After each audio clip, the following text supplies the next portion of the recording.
దివ్య సంజీవిని ప్రేక్షకులకి స్వాగతం. నా పేరు ధరణీప్రగడ ప్రకాశరావు. ఈ ఎపిసోడ్లో మనం అగ్రముద్ర కోసం తెలుసుకుందాం.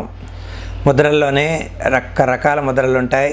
ఇవన్నీ మనం ఇక్కడ నేర్చుకుంటున్నవన్నీ ముందుగా హస్తముద్రలు అంటారు. హస్త అంటే చేతితో చేసే ముద్రలు. చేతులతో చేసే ముద్రల్లో స్టార్టింగ్లో మొదట్లో మనం దివ్య సంజీవినిలో నమస్కార ముద్ర కోసం తెలుసుకున్నాం. దాని డీటెయిల్ కొద్దిగా తెలుసుకొని ఇది అగ్రముద్ర. అగ్ర అంటే ముందుకి అని పెట్టేది, ముందుకు అని కూడా అర్థం వస్తుంది. ప్రణామ ముద్ర లేకపోతే నమస్కార ముద్ర, రెండు పేర్లు చెప్పొచ్చు కదా. ఈ అగ్రముద్ర కూడా ఒక రకమైన ప్రణామ ముద్రలోకే వస్తుంది, ఆ వర్గంలోకి సంబంధించింది. చూడండి, ప్రణామ ముద్రకి అన్ని వేళ్ళు కలిపి ఉంచి రెండు చేతులు కలిపి హృదయం వద్ద పెడతాం. ఇది ప్రణామ ముద్ర. దీనివలన మంచి ఆలోచన రావడం, ఉద్దేశాలు మంచిగా ఉండడం, ఇటువంటివన్నీ జరుగుతాయి. ఇది ఎప్పుడైతే వేళ్ళు ఈ విధంగా పెట్టి చేతులు రెండు సమానంగా ఉంటాయో హృదయ భాగం దగ్గర యాక్టివిటీ అవుతుంది. కంఠం కింద భాగంలో హృదయ కుహరం అంటారు, ఇది కంఠ కుహరం అంటారు. ఇలా నెమ్మది తీసుకెళ్తే ఇంకో చిన్న గుంతలాగా ఉంటుంది, అక్కడ తగులుతుంది బొటన వేలు మొదల భాగం కనుక. ఇక్కడ ఉండే యోగ పరిభాషలో చెప్పబడితే ఇక్కడ ఉండే చక్రం అంటారు, అంటే ప్రాణ ప్రవాహ కేంద్రం. ఏమిటి? అనాహత చక్రం.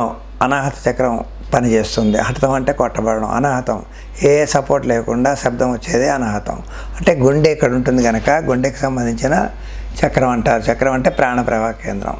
ఇది ప్రణామ ముద్రలో ఈ విధంగా పెడతారు. కొంతమంది ఈ విధంగా పెడతారు. ఇక్కడ పెట్టినప్పుడు ఏమవుతుంది?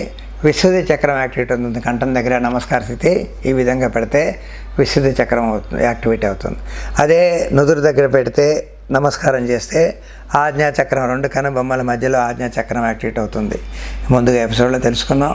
మళ్ళీ దీన్ని డీటెయిల్గా తెలుసుకోవడానికి మరి కొద్దిసారి తెలుస్తుందనే ఉద్దేశంతో చెప్పబడింది.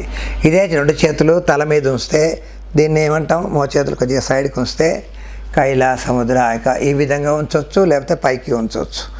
ఇక్కడ ఏమవుతుంది? చేతులు పైకి తీసుకొని నమస్కార స్థితి పెడితే సహస్రార చక్రం యాక్టివేట్ ఉంది తలపైన బ్రహ్మరంధ్రం దగ్గర.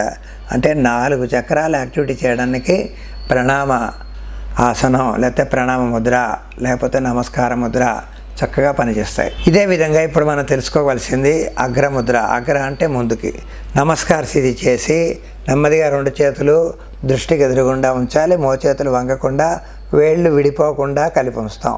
చేతులు రెండు కరెక్ట్గా కలిసి ఉంటాయి. దీన్ని అగ్రముద్ర అంటారు. ఒక్క నిమిషం అంతకన్నా కొద్ది సమయం కళ్ళు మూసుకొని ఉండొచ్చు. దీనికి కూర్చునే స్థితి కూడా తెలుసుకుందాం. వజ్రాసనంలో కూర్చుంటే చక్కటి ఫలితాలు కనిపిస్తాయి. సుఖాసనంలో కూర్చుంటే అంత కొద్దిగా లేట్ అవుతుంది. కుర్చీలో కింద వజ్రాసనంలో కూర్చోలేని వాళ్ళు కుర్చీలో కూర్చున్నా కూడా కొద్దిగా లేట్ అవుతుంది, కానీ చాలా మంచి ఫలితాలు ఇస్తాయి. అవి ఏమిటి అన్న విషయం తెలుసుకుందాం. నమస్కారం చేసినప్పుడు, నమస్కార ముద్రలా చేసినప్పుడు చేతుల ముందు కొంచెం, దీన్ని అగ్రముద్ర అన్నాం. ఈ అగ్రముద్రలోని హృదయం, కంఠభాగం, తల పైన బ్రహ్మరంధ్రం దగ్గర వెనకాతల, బ్రహ్మరంధ్రం పైన దాని వెనకాతల అంటే ఆజ్ఞాచక్రం దగ్గర వెనకాతల pituitary, pineal glands, thyroid gland, parathyroid gland, thymus గ్లాండ్లు, ఈ ఎన్ని 5 గ్రంథులు పనిచేస్తాయి. 1 pituitary, 2 pineal, 3 thyroid, 4 parathyroid, 5 thymus gland. ముఖ్య గ్రంథులు, శరీరాన్ని మొత్తం కాపాడే గ్రంథులు యాక్టివిటీ అవుతాయి చేతులు ఈ విధంగా పెట్టగానే. అవి యాక్టివిటీ అయితే ఏం జరుగుతుంది? మంచి ఉద్దేశాలు వస్తాయి. ఇక్కడ వేళ్ళన్నీ పంచతత్వాలు కలిపాం. అగ్ని, వాయువు, ఆకాశ, పృథ్వీ కలిపాం. దీన్ని కలిపాం. 2 చేసాం కనుక మెదడు, కుడి ఎడమ మెదడులు పనిచేస్తాయి.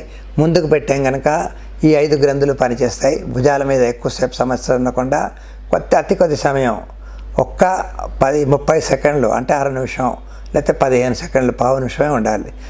మెల్లిగా తీసి మోకాళ్ళ మీద చేతులు ఉంచుకుంటాం. దీన్ని అగ్రముద్ర అంటారు. మంచి ఆలోచన రావడానికి చాలా బాగా పనిచేస్తుంది.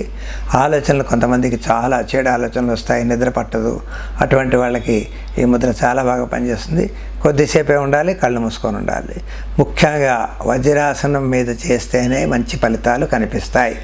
ఆ సాధన చేయడానికి వజ్రాసనంలో కూర్చున్నప్పుడు కాళ్ళ కింద పిరుదుల దగ్గర, అంటే కాళ్ళ పైన కూడా చిన్న టవల్ లాంటిది, టర్కీ టవల్ పెట్టుకొని కూర్చుంటే పనిచేస్తుంది. నెక్స్ట్ ఎపిసోడ్లో మనం వజ్రాసనం ఎలా వేయాలో తెలుసుకుందాం.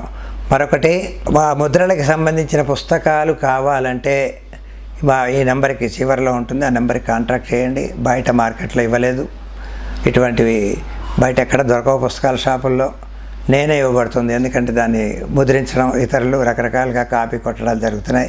కాపీ రైట్స్ తీసుకున్నాం. తప్పకుండా పుస్తకాలు అందరికీ అందిస్తాం. ఎవరికైనా కావాలనుకున్న వాళ్ళు కాంటాక్ట్ చేయవచ్చు. చివరాఖరిగా నెంబర్ ఉంటుంది. దివ్య సంధ్యని ప్రేక్షకులకి నమస్కారం, సాధన చేస్తారని.